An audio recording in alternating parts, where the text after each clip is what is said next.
Vamos lá. Ó, hoje a gente vai desdobrar o tema da morte, né, que a gente começou a ver na última vez de Jesus, as várias possibilidades interpretativas, os contextos, né, das interpretações, o modo como as comunidades do primeiro século estavam tematizando a morte, não é isso?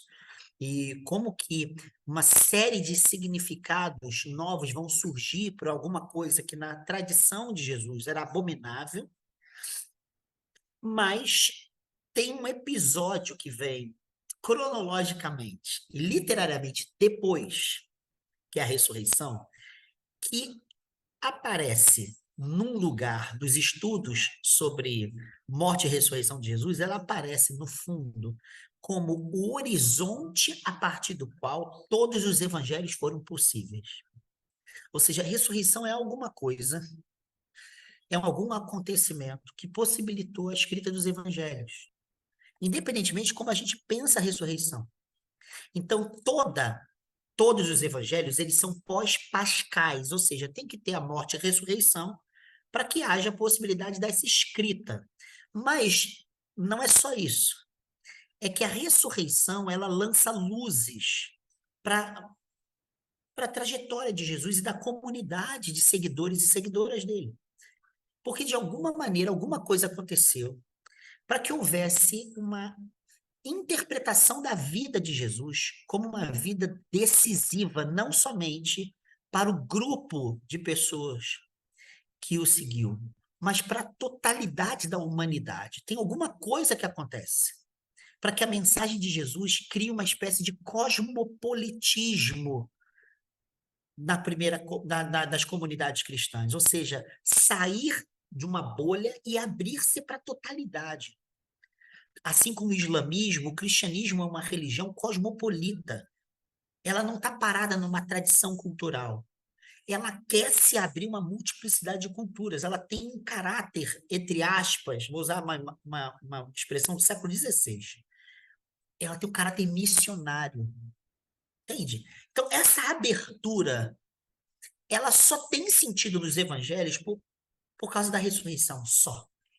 Então, tem alguma coisa ali, nisso que se chamou de ressurreição, que abre um campo radicalmente novo, que vai levar as comunidades a olharem para as histórias de Jesus de Nazaré, para as parábolas contadas, reproduzidas pelas pessoas que conheceram Jesus de Nazaré, e de alguma maneira vai falar assim: olha, toda a vida desse cara, o sentido dela está sendo revelado nesse acontecimento que é a ressurreição. A partir desse acontecimento, a morte, os episódios da vida dele pública, tudo, a ideia do Natal, que é a última coisa que surge na cabeça das comunidades, é de onde ele veio, como foi o seu nascimento, né? É a última coisa, a última coisa. O Natal vem cronologicamente no início, mas ela, na verdade, ela veio para a comunidade cristã no fim, porque é a partir da ressurreição que a pergunta pelo início começa, entende? Então, alguma coisa aconteceu ali. Então, hoje eu quero voltar para o tema da morte e abrir o campo para o tema da ressurreição. Se fosse falar assim, olha, de acordo com os estudos atuais e já do século XIX para cá, a gente teria que fazer um caminho inverso. Começar pela ressurreição e ir olhando todo, entende? E olhando todo. Porque a gente sabe que o que vem literariamente depois é, na verdade, o que veio existencialmente antes. A ressurreição ela vem existencialmente antes. Não é à toa que um texto anterior aos evangelhos, que é uma epístola paulina muito conhecida, Paulo diz, né, que se Cristo não ressuscitou, vã é a nossa fé. Entende? Alguma coisa as comunidades cristãs estavam decidindo ali, estavam discutindo, e a ressurreição ela assumiu um primado. Ou seja, Paulo dá a expressão a isso. Se não for a ressurreição, o que, que tem? Qual o sentido da nossa fé? Entende? Tem um primado. Alexandre, a Oi. gente não pode pensar que a vida é mais importante do que a morte, que Sim, a vida sim, de Cristo, como ele viveu, é que nos inspira a morte, né? você está certa. Você está certa. Então, Gabi, essa vai ser uma das discussões centrais hoje. A gente está vendo que o eixo da mensagem de Jesus não é ele, né? Nos três evangelhos chamados sinóticos, Jesus não tem como eixo da mensagem ele, é a noção de reino. Reino é maior do que ele. Ele se vê a partir do reino e não o contrário. Não vê o reino a partir de si. Ou seja, esse narcisismo religioso que a tradição cristã produziu, essa ideia de que há um personalismo na tradição cristã, Jesus por ele mesmo, ele é o alvo, ele é o centro, ele é o isso, ele é aquilo, aquilo. Quando você vê o evangelho de Marcos, Lucas e Mateus, esses evangelhos dizem que não é assim. Ele não é o eixo de si mesmo na mensagem, no anúncio, nas propostas. Ele se interpreta à luz do reino. É diferente. O Evangelho de João é um evangelho que data do século primeiro para o segundo. Ele tem uma situação cultural diferente, uma situação política muito diferente. Ele tá combatendo um elemento que atravessou as comunidades cristãs, que se chamou de gnosticismo. Então, é um evangelho muito específico. Mas nesse evangelho, Jesus volta e meia fala de si. Eu sou o caminho, a verdade e a vida. Ninguém vem ao Pai senão por mim. Eu e o Pai somos um. Ali você tem um lugar específico de Jesus para ele mesmo. O reino não é uma palavra que aparece com frequência. Então a gente sabe que tem uma modificação histórica que está subjacente a esse evangelho. Mas a gente pode dizer com toda certeza que, literariamente falando, os evangelhos mais antigos, os três mais antigos, eles se aproximam muito mais da mensagem histórica de Jesus de Nazaré, onde o eixo é o reino. Portanto, Gabi, agora vem a sacada que eu vou tentar mostrar aqui também. É que a gente não pode entender o fenômeno da ressurreição sem a mensagem do reino, entende? Não dá. Senão a gente vai cair num personalismo egocêntrico e narcisista. A gente vai comparar, vai fazer o que muitos cristãos fizeram nos séculos subsequentes. Chegaram e falaram assim: vem cá, mas Buda ressuscitou, mas não sei quem ressuscitou, mas venceu a morte fulaninho, mas Krishna não sei o quê. Entende? E aí cai num lugar que você fala: ué, mas o que isso tem a ver com o reino? Essa comparação, superioridade hierárquica de figuras específicas de culturas diferentes, isso realmente, né? Eu me lembro até hoje, eu estudando teologia, eu era muito novo, tinha 20 anos, sei lá. E aí, um cara que é meu amigo, muito meu amigo, estava dando uma aula. Fui aluno dele, hoje ele é meu aluno.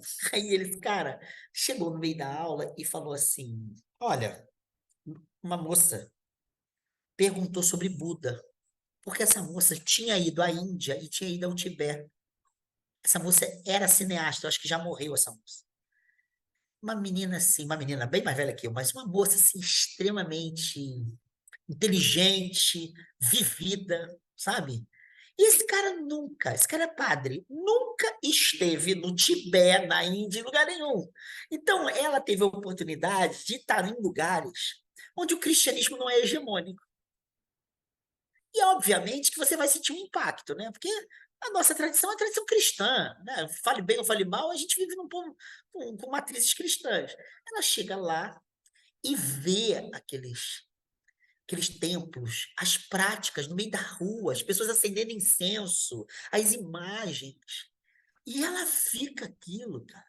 E ela, quando ela gostava do budismo, e ela praticou de meditações, ouviu mestres falando, e quando ela volta para o catolicismo dela, ela volta repleta de budismo.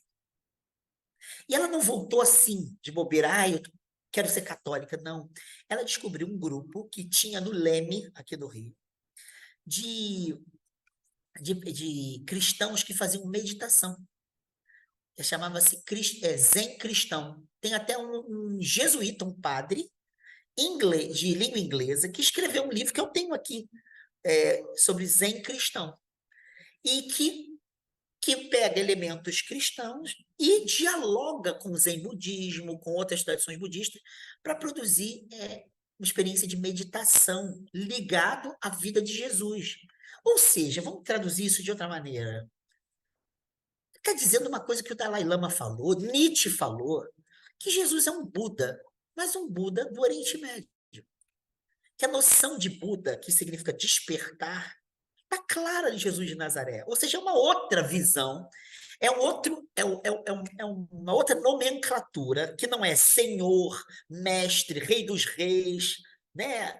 Tudo aquilo que a gente fala, Cordeiro de Deus, é uma nomenclatura que nasceu do Oriente, né? O Buda Jesus. Entende? O desperto, o iluminado Buda Jesus. Caramba!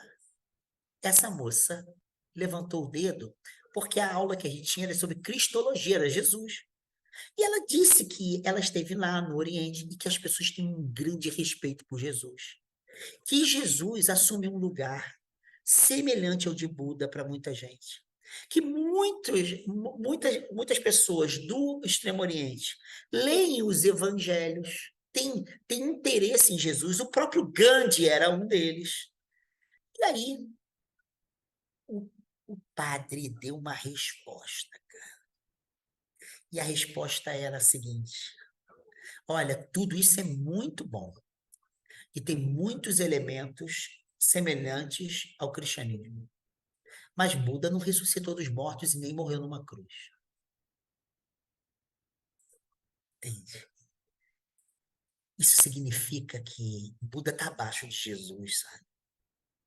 Eu me lembro que na hora eu levantei a mão e falei assim: mas qual é o privilégio de alguém morrer numa cruz e ressuscitar dos mortos? O que faz essa pessoa ser melhor que uma outra?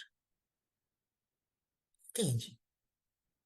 Então, essas doutrinas, elas são, elas são atravessadas por elementos muito perniciosos, que vai produzir comparação e hierarquia. No fundo, vai mostrar que a gente tem a posse daquele que é melhor do que todos. Mas é isso? Isso tem a ver com Jesus de Nazaré? Ah, mas Jesus disse que era o caminho, a verdade e a vida. Mas peraí, mas a gente está falando da construção. A construção de Jesus pelas comunidades do primeiro século. Não é um retrato de Jesus. Não é um livro de historiografia sobre Jesus.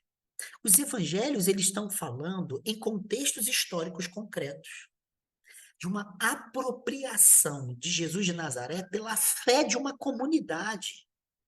Ou seja, ninguém chega a Jesus de Nazaré sem a mediação da comunidade, das questões da comunidade e do tempo de uma comunidade. A gente só tem acesso a Jesus a partir das apropriações históricas, sobretudo do primeiro século da era cristã. Então, o Jesus em si, ele nele mesmo, a gente não tem esse acesso, que seria o Jesus histórico, puro. A gente já viu isso aqui. Não é assim. Então, a gente tem elementos históricos. E essa é a dificuldade de a gente estudar Jesus de Nazaré.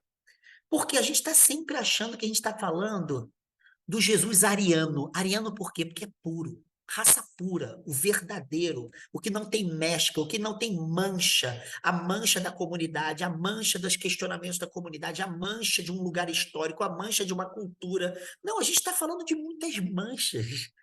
Não existe o Jesus puro, existe o Jesus mesclado.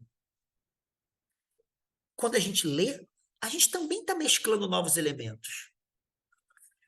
Isso não significa que a gente possa falar qualquer coisa de Jesus. Mas isso não significa que a gente vai chegar a um Jesus que está para além das apropriações, das mediações sociais, econômicas, históricas, culturais, vividas pela fé das comunidades que falaram e ouviram algo dele ou sobre ele. Então, ali é que se dá o questionamento. Por isso que a fé, a partir da leitura bíblica, ela tem que ser crítica, porque a gente está colocando questões das nossas experiências, como as comunidades cristãs colocaram as suas. Entende? Então, entretanto, há elementos naquela literatura que ajudam a gente a escapar de questões que são historicamente nocivas. Acabei de contar uma. Jesus é melhor do que Buda, porque Buda não morreu crucificado e ressuscitou dentre os mortos. Não. Por que não? Porque nesses mesmos textos, que não são testemunhas objetivas de Jesus, são testemunhos de fé de uma comunidade. Nesses mesmos textos, Jesus de Nazaré aparece como? Aparece em 3/4 dos textos, e 75% dos textos, ele não é o alvo preferencial da sua mensagem, a mensagem é o reino. E o reino é dos céus, ou o reino é de Deus, porque ele está contrastando com certas monarquias do seu tempo. Sobretudo, a monarquia romana, aliás, ontem a gente tratou um pouco disso, onde o rei, que é, na verdade, o imperador, ele aparece como divindade. Então, do reino de Deus, o celeste, na boca de Jesus, é um confronto com as divindades que aparecem como monarcas desse mundo. Entende? Ali está se dando alguma coisa. Ali tem uma potência crítica na mensagem de Jesus. Se Jesus se colocasse como esse monarca, se ele fosse superior a todos os outros, a gente não entenderia, por exemplo, os 2 textos, Mateus e Lucas, do diabo confrontando Jesus no deserto. Esses textos, os 2 estão, para mim, espetaculares. Porque 3 evangelhos falam dessa passagem. O de Marcos é pequenininha, na verdade tem um verso. Os outros, um tem 11 versos, outro tem 13 versos. É maravilhoso isso. Porque nos versos, o diabo aparece dando poder político a Jesus. Uma das principais tentações, das 3, a principal, não é ele se jogar e os anjos segurarem ele do abismo, né? Não é transformar pedra em pão, é ele estar no pináculo do templo, como se ele estivesse no templo de Jerusalém. E falou: olha, todos os reinos eu te dou. Você vai ser o monarca. Você vai ser aquilo que os Césares são, entende? E ele rejeita a possibilidade de ser um imperador. Isso significa o seguinte, que a ideia de divindade ligada a império está sendo negada por Jesus de Nazaré. Então, até quando Jesus fala de si, esse falar de si não pode ser compreendida no modelo personalista dos imperadores do tempo de Jesus. Por isso aqui, por mais que haja no Evangelho de João, Jesus falando de si, sendo ele alvo da sua mensagem, que não é a mensagem principal do Evangelho de João, tá? Diga-se de passagem, não é a mensagem principal, mas ele é alvo de si. Ele é foco de si em algumas falas. Esse si sobre o qual ele fala não pode ser pensado nos termos de um imperador. Não pode.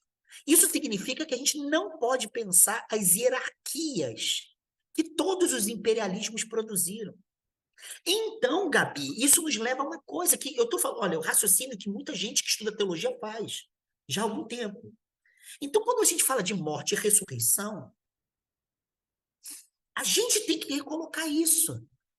Porque isso não pode gerar uma cristologia imperialista. Ou seja, Jesus se torna aquele maior do que Buda, maior do que Ganesha, maior do que Oxalá, maior do que não sei quem, maior do que não sei que lá, como uma espécie de divindade imperadora. Não é, não pode, isso não faz sentido. Então tem alguma coisa nos relatos de morte e ressurreição que podem ser lidos a partir do que você acabou de falar, Gabi, do eixo do cotidiano de Jesus. Qual é? O reino. O reino é o eixo. Então, esses acontecimentos que aparecem literariamente em todos os evangelhos, não há identidade de um evangelho com outro. Os elementos se diferem dos evangelhos. O relato da morte, as palavras que Jesus falou na cruz, todos diferem. Eles não repetem. Isso já mostra que é uma construção. que aconteceu algo, mas ali tem uma construção comunitária. A ressurreição aparece em todos os evangelhos. Aconteceu algo. Todo relato é diferente um do outro. Todo relato é específico para cada comunidade. Isso significa, então, que você também tem que entender que os relatos, eles estão falando de significados para a fé de uma comunidade. Ainda que tenha acontecido de fato alguma coisa, toda elaboração literária, toda, sem exceção, está ligada à experiência de fé da comunidade que produziu aquele relato. Então, Gabi, aqui a gente começa a problematizar os textos, entende? A gente não vai chegar à ressurreição e falar, morreu, mas morreu como? Morreu isso. Cara, aquilo tem elementos históricos e construção de fé. É isso que interessa ali. Sempre. Elementos históricos e construção de fé. Elementos históricos e construção de fé. Sem essa relação, a gente cai, não é somente na ingenuidade de achar que aquilo ali é um livro de jornalismo, historiografia, que tem cientistas estudando historicamente aquilo. Não, não, ninguém ali é cientista. Mas também, aquilo ali não é uma invencionice. Entende? Aquilo não é uma invencionice. Aconteceu algo com múltiplos sentidos possíveis. É isso que importa. Entendeu? A morte de Jesus é um acontecimento que abre um campo de múltiplas significações. Essas significações, elas nascem das perguntas da comunidade, diante dos dilemas das suas tradições, das suas experiências, das suas histórias. A comunidade de Mateus, ela é uma comunidade de judeus e judias, não é comunidade de gentios, entende?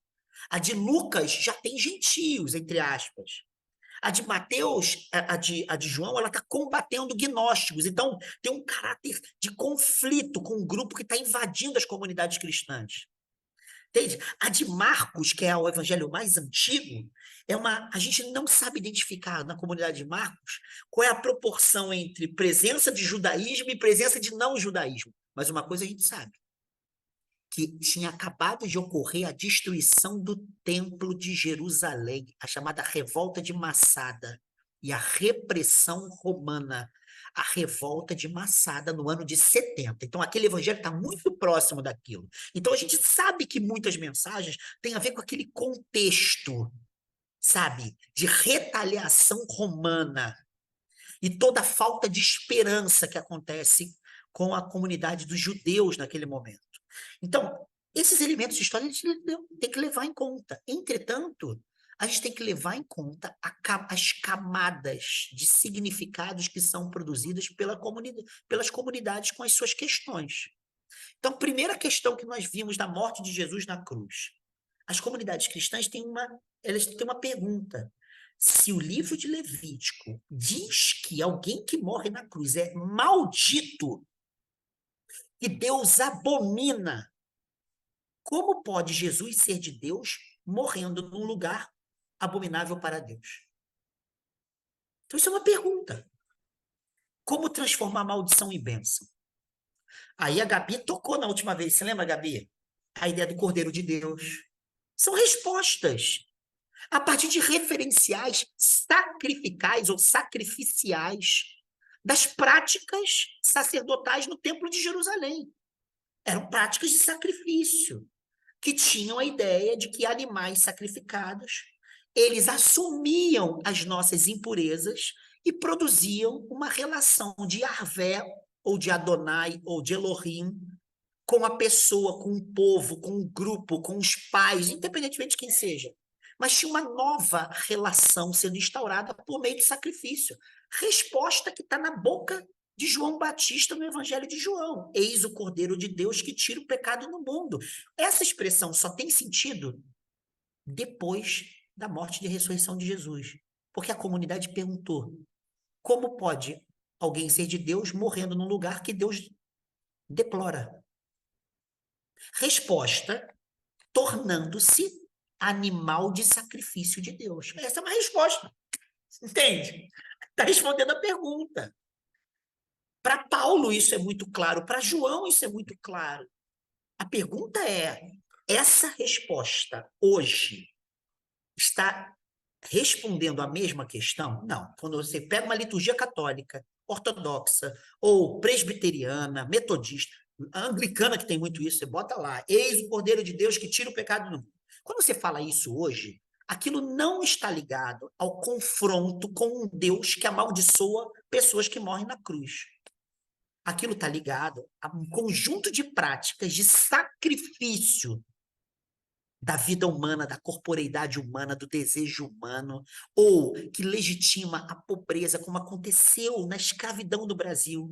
O bispo escrevendo para o padre do Rio de Janeiro, o bispo lá de Salvador, no século XVIII, dizendo para que o padre fale para os escravos. Olha, se vocês se revoltam hoje, querem ser livres hoje, e não agradecem ao Senhor de vocês, que deu um nome novo e batizou vocês, vocês serão condenados eternamente amanhã. Se vocês se sacrificarem hoje, poderão herdar a liberdade eterna amanhã. Sacrifício. Entende? Eis o Cordeiro de Deus que se sacrifica e limpa o mundo do pecado.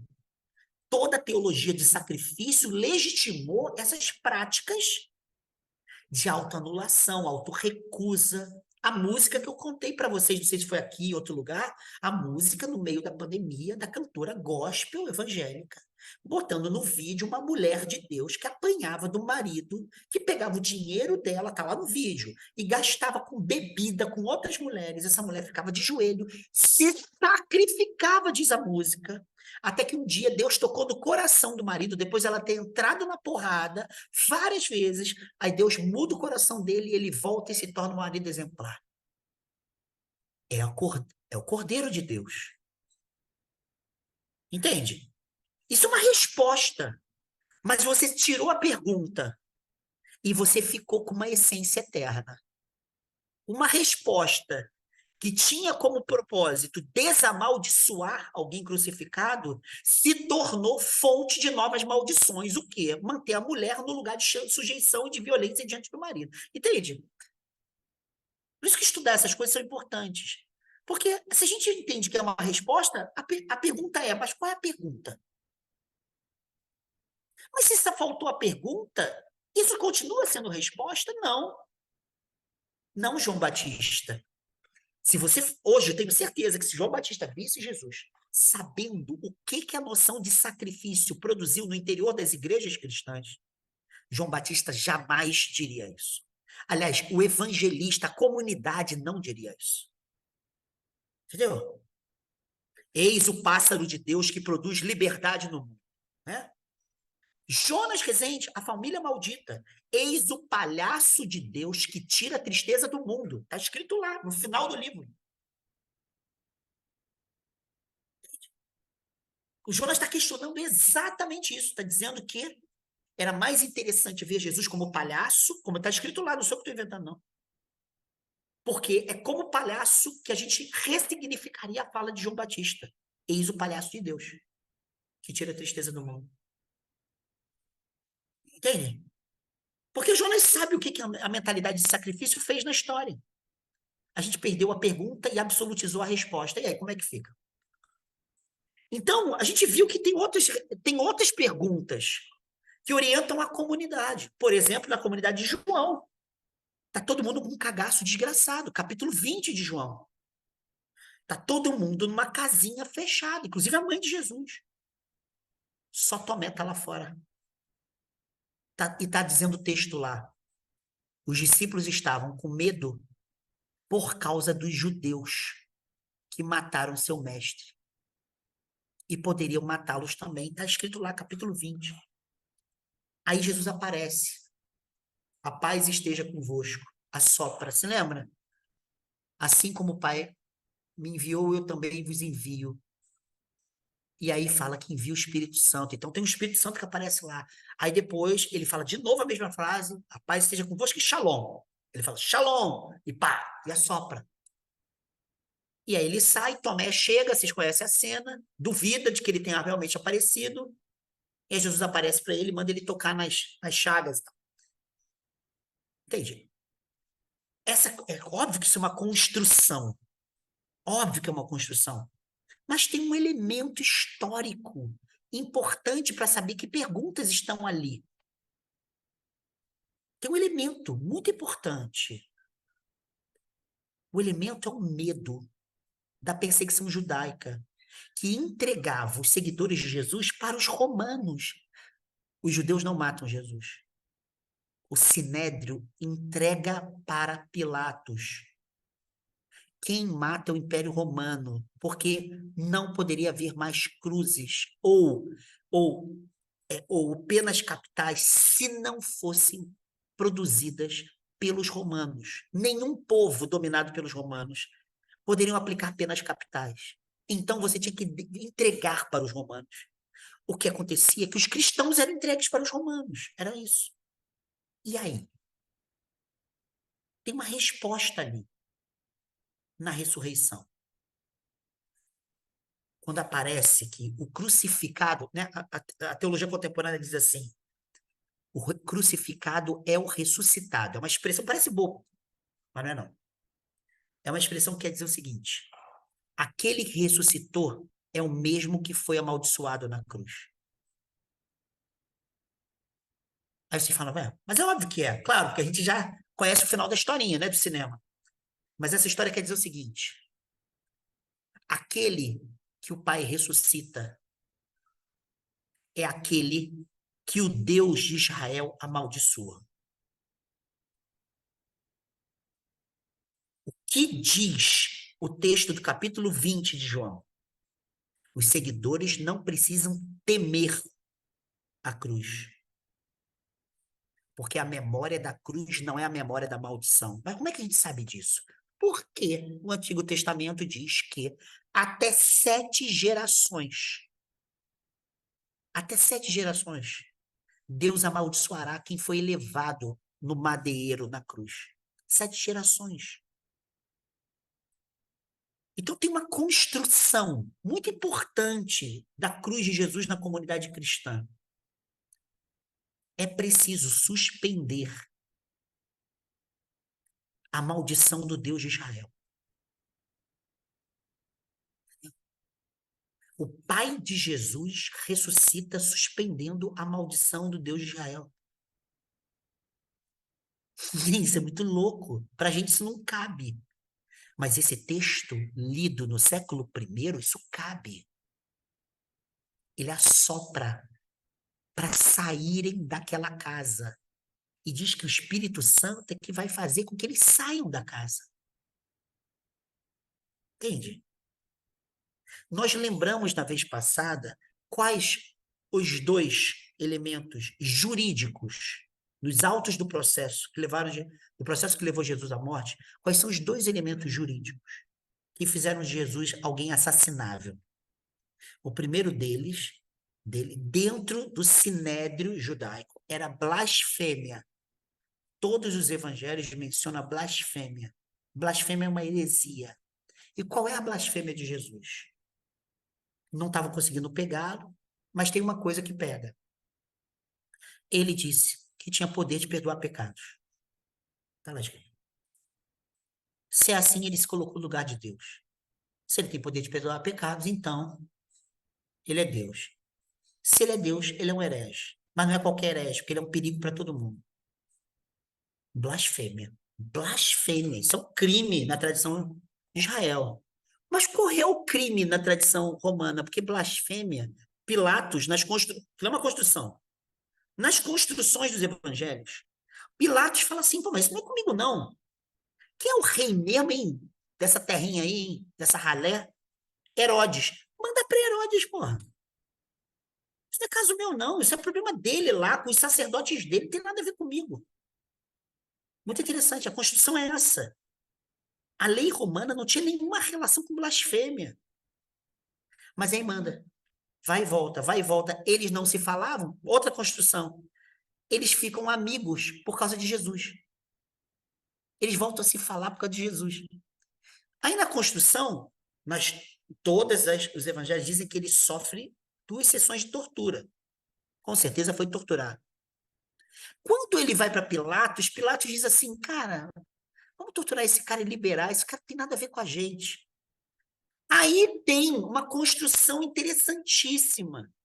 Aparecem os dois sumos sacerdotes, Anás e Caifás, com os sacerdotes do Sinédrio, que era do Templo de Jerusalém. Ele chega e diz assim: olha, a ideia é essa. Você vai soltar esse camarada? Não, mas ele não é o rei de vocês? A gente só tem um rei, cara. A gente só tem um imperador. A gente não pode seguir esse homem. E esse camarada está fazendo que outras pessoas o sigam. Vocês estão colocando em perigo o imperador. O Sinédrio é muito louco. O Sinédrio chega para Pilatos e diz: a gente não segue esse cara. Se você deixar esse cara vivo, outras pessoas vão segui-lo e vão colocar em xeque o imperador. Entendi. Ou seja, a gente quer defender a estabilidade do império. Não faz isso não, cara. Esse camarada é o problema. Aí, você tem uma construção. Ninguém sabe se historicamente foi assim, mas a construção é muito boa. A construção diz o seguinte: a partir daquele momento, ele não era somente um blasfemo, ele era um criminoso político. Porque a única coisa que levava o Império Romano, a única coisa, mandar alguém para a cruz, era um chamado crime de lesa majestade, entre aspas, né? A expressão latina, que é colocar em perigo o chefe de Estado ou o chefe do Império. Era só isso, só isso. Então, independentemente dos fatos históricos, que têm elementos históricos, porque, nesse sentido, as duas leis elas estão sendo respeitadas na tipificação do seu tempo. Um elemento é importante ser destacado, é que você tem a construção de um criminoso religioso político. Só isso. Então, a comunidade cristã, ela só inverte o sentido maldito da cruz mediante a relação entre cruz e injustiça. Entenderam? Isso é uma coisa unânime em quem estuda o problema da cruz. É que, dito nos evangelhos, a construção do evangelho tem uma intenção primária. A gente só consegue desamaldiçoar a cruz mostrando que ela é injustiça. Entende? Segunda coisa, a gente tem que dar uma razão teológica, que não é só uma, são várias razões teológicas para a cruz. Como Deus deixou que Jesus morresse injustiçado. Principal resposta, mas não é a única. Porque ele morreu como animal de sacrifício. Entende? Essa é a resposta. Essa é a única resposta? Não. Por quê? Por causa das falas de Jesus na cruz. Elas são idênticas dos evangelhos? Não são, não. São 7 falas. 7 falas. A fala mais antiga, que mostra a consciência de certas comunidades do absurdo da cruz, está no Evangelho de Lucas, capítulo 15, finalzinho, verso 34 em diante. Diz lá que Jesus teria falado, primeiro verso do Salmo 22, meu Deus, por que me abandonaste? E ele grita. Entende? Então, essa construção é boa, Gabi. Essa construção é muito boa. Não é pouquinho, não. Ela é muito boa. Esse autor que a gente está estudando, ele faz questão de relatar. Olha, são muitas respostas. Mas na cruz, várias falas aparecem na cruz. Tenho sede. Pai, perdoa-lhes porque não sabem o que fazem. Entende? Tudo está consumado. Em tuas mãos entrego o meu espírito. Meu Deus, por que me abandonaste? Tem o grito. E o grito está associado ao abandono. Por quê? É utilizada, como a gente tem muitas quase certeza de que Jesus não falou aquela frase. Aliás, está em aramaico, diz o texto. Eloi, Eloi, lama sabachthani. Está escrito lá. Então, é muito interessante, porque era a linguagem falada por Jesus no cotidiano. Então, meu Deus, por que me abandonaste? E o grito Então, o evangelho mais antigo, ele mostra Jesus não dizendo, meu pai me entregou e eu tenho que ser o cordeiro do mundo. Diz, Deus me abandonou e eu grito na cruz. Nesse evangelho, Jesus não diz tudo está consumado. Consumado significa plenificado. Jesus não, ele grita. O evangelho mais antigo mostra que Jesus na cruz se revolta. Ele não consente, ele revolta-se. Entende, Gabi? Isso é uma resposta muito interessante da comunidade de Marcos. Qual? A não aceitação da cruz. Porque a cruz não é justa. Porque todos os evangelhos têm uma construção de base. Desamaldiçoar a cruz é mostrar o quão injusta ela é. Mas no evangelho de Marcos, você tem um grito contra um Deus que o abandona na cruz. Tem um autor, o sobrenome dele é o mais famoso, chama-se Roth, John Roth. Ele escreve um livro muito bom sobre cristianismo e evolução. Muito bom o livro. É um autor dos Estados Unidos, um cara bem interessante. Ele escreveu um livro chamado O que é Deus? E lá ele fala sobre evolução e tal. É um livro que um dia a gente pode ler, porque ele é gostoso de ler. Ele diz uma coisa importantíssima sobre isso. Ele diz o seguinte: o grito de Jesus da cruz coloca em xeque toda divindade que gosta de sacrifício. Entendeu? Entendi, Gabi. Porque você tem a construção de que aquilo é um sacrifício, mas você tem o grito que coloca em questão. Por quê? Porque Jesus, ele não acolhe Deus como querendo a cruz. Ele experimenta sua relação com Deus como abandono e não presença. Todo sacrifício, ele é um mecanismo de presença de uma divindade. Nesse evangelho, Jesus experimenta ausência e abandono. Isso coloca em xeque o modo como a resposta que foi dada por outras comunidades, que Jesus é um animal de sacrifício, coloca em xeque de que essa resposta ela pode ser absolutamente válida. Ela não é, não. Ela responde a uma questão, mas ela não pode ser validada de modo absoluto. Por quê? Porque ele gritou. E porque ele se sentiu abandonado.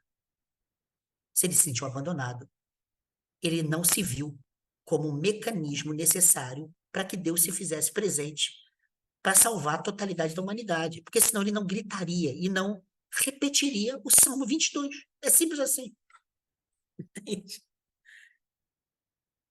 Então, Gabi, olha só o que eu estou querendo chegar. Que é o que esse autor mostra. É que os evangelhos não mostram uma resposta linear a um problema tão complexo. Qual o sentido da cruz? Entende? Não mostra. Mostra várias camadas de sentido. E o que esse autor, como outros, a gente vai ler o Leonardo Boff, o que esse autor, como outros, vai dizer é uma coisa óbvia. É que a gente não está no campo da receita de bolo. A gente não está no campo das doutrinas universais. Os evangelhos, eles não são doutrinas e sistemas doutrinários. Eles são resultados de escuta, palavra oral, discussão, perguntas de fé, sabe? Contextos históricos com dramaticidades específicas e produção de sentido na relação com Jesus. Por isso é que muitas da teologias do final do século XX para o XXI, é o que se chama, Gabi, Eurico, Patrícia, se chama de teologia narrativa. O Edson, por exemplo, é um cara que faz muito teologia narrativa. Muito, o Edson faz demais. O que uma teologia narrativa faz? Ela não está preocupada somente com fatos, está preocupada com os feitos. É narrativa.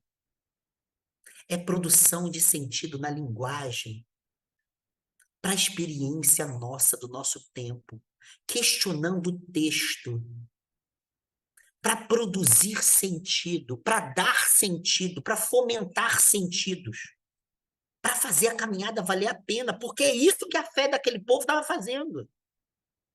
Então, é óbvio que quando você coloca como termômetro dos textos, não a verdade absoluta, um fato absoluto, que é como o Jesus histórico tinha essa pretensão de dizer, esse é o verdadeiro Jesus. Portanto, essa doutrina é verdadeira, essa não é. Mas quando você coloca como termômetro da Bíblia a vida, a dramaticidade do viver e a fé vinculada ao viver, o que a gente faz com todos esses estudos nossos? A gente vai dizer uma coisa bem básica. Em 2023, não faz sentido falar em Cordeiro de Deus para legitimar novos sacrifícios, não, tá? Por quê? Porque ele gritou. Entendeu? Porque há outros textos que mostram outras camadas de sentido. Mas quando a gente sabe que mulheres cristãs ou não cristãs, elas apanham de maridos e têm o cacuete religioso de se sacrificarem na esperança de um Deus tocar o coraçãozinho do outro, para que essas pessoas possam se sentir dignas e amadas por um parceiro violento. Quando a gente sabe que 87% da violência contra a mulher está dentro de casa, por pai, padrasto, filho, marido, e que em muitos dos casos produz a morte da mulher, qual é o sentido sacrificial que a gente pode legitimar nesse caso? O que esse corpo macerado está produzindo de sentido e salvação para as outras vidas? Nada. A resposta dada num certo contexto, Cordeiro de Deus, faz com que haja produção de quais sentidos hoje no corpo dessas mulheres. Entende? Entende? Ou seja, não é dizer que está inválido, que aquilo é um erro. Não é isso, não é um erro. É perguntar pela plausibilidade atual daquele sentido. Entendeu? É falar uma coisa óbvia. A vida é maior que a Bíblia. É uma coisa óbvia. E é para a vida que as pessoas escreveram a Bíblia. Porque a Bíblia foi escrita com uma multiplicidade quase que infinita de tradições, com uma multiplicidade de perguntas, com respostas que dão sentido àquelas perguntas, mas não são necessariamente as nossas perguntas, e aquelas respostas não necessariamente produzem o sentido que produziram para as nossas vidas no nosso tempo. Estão errados? Nada está errado. Agora, se a gente não souber que a gente tem 4 evangelhos com várias perguntas, várias respostas, a partir de um mesmo evento chamado cruz, a gente vai cair, às vezes, na má-fé, às vezes na ingenuidade de pegar uma das respostas e achar que aquilo é uma doutrina absoluta. Não é. Não é. O evangelho é onde Jesus diz: aquele que vem a mim, pegue a sua cruz, negue a si mesmo e segue-me, que tem um sentido revolucionário naquele contexto, que a gente pode voltar depois, aquilo legitimou uma série de práticas nos mosteiros e fora dos mosteiros, de autonegação e mutilação, baseada na ideia de que a nossa cruz é a nossa carne. Conceito que foi muito bem desenvolvido nas epístolas de Paulo, mas aparece no Evangelho quando Jesus diz que o espírito está forte e a carne é fraca. Então, combater a carne, crucificar a carne, era como se dizia na Idade Média. Baseado nesse texto. Isso faz sentido hoje? Crucificar a carne, nesse sentido medieval monástico, faz sentido? Mutilação produz alguma coisa que seja plausível hoje? Mas fez sentido. Entendem? Então, para terminar, já terminando hoje, se a gente não colocar o tema do reino diante da cruz, a gente pode absolutizar algumas respostas para algumas perguntas em relação à cruz. Mas se o reino dos céus ou de Deus, é como diz o Leonardo Boff, e nós ainda vamos ver, é a transfiguração do mundo, segundo o amor, a justiça e a alegria que nascem de Deus. Resposta de Leonardo Boff. Quais as interpretações hoje da cruz promovem transfiguração do mundo na experiência do amor, da justiça e da alegria? Entendem? Entende, Gabi? A sua questão foi essencial. É a mensagem do cotidiano da vida, que é o reino, que faz com que a gente leia a ressurreição e a cruz, sem absolutizar as perguntas e as respostas no tempo de Jesus. Entendeu? Porque o reino é dinâmico de Jesus. Você lembra? O reino de Deus é como o grão de mostarda. É sempre uma imagem de crescimento. É como fermento. Hã? Como diz a teologia contemporânea, reino é processo. Se é processo, não está parado. Se não está parado, a gente tem que ler os evangelhos dentro do processo que é o reino. E respostas e perguntas estão dentro do processo. Nem todas as perguntas e nem todas as respostas servem para o nosso momento do processo. Entendem? Se a gente vai à rua e lida com pessoas crucificadas, porque aquilo ali é uma cruz, né? Aquilo é uma condenação. Essas pessoas foram condenadas. Você chega ali e você sabe, sabendo isso aqui que a gente está estudando, sabe que as pessoas estão condenadas à cruz. Sabe que aquilo ali tem uma maldição, né? Muitas maldições. E tem divindades que amaldiçoam. E tem igrejas que interpretam aquilo como maldição, como diabo. A mesma merda.